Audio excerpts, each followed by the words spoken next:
और भगवान को कैसी भक्ति अच्छी लगती है, अहेतु की, कोई हेतु नहीं होना चाहिए भक्ति का महाराज।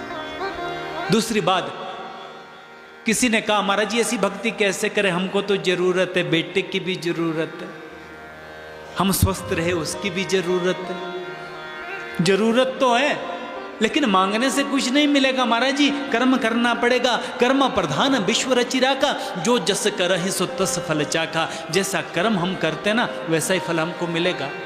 आज जीवन में दुख है तो हमारे कुकृत्य होंगे किसी जन्म के, आज सुख मिल रहा है तो किसी जन्म के पुण्य होंगे।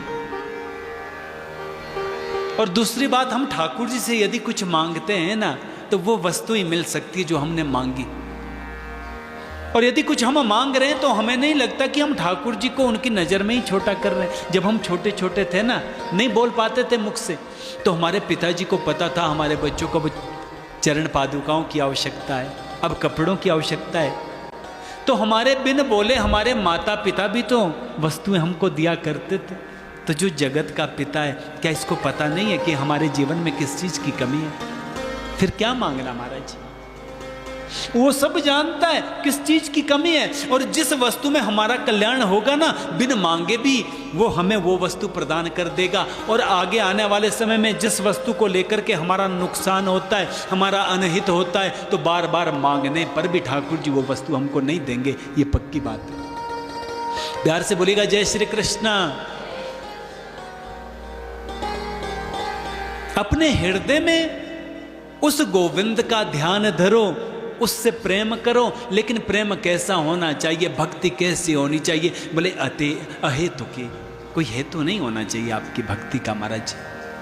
आप पूजा कर रहे हैं भगवान, ये आपकी प्रसन्नता के लिए, हमको कुछ नहीं चाहिए।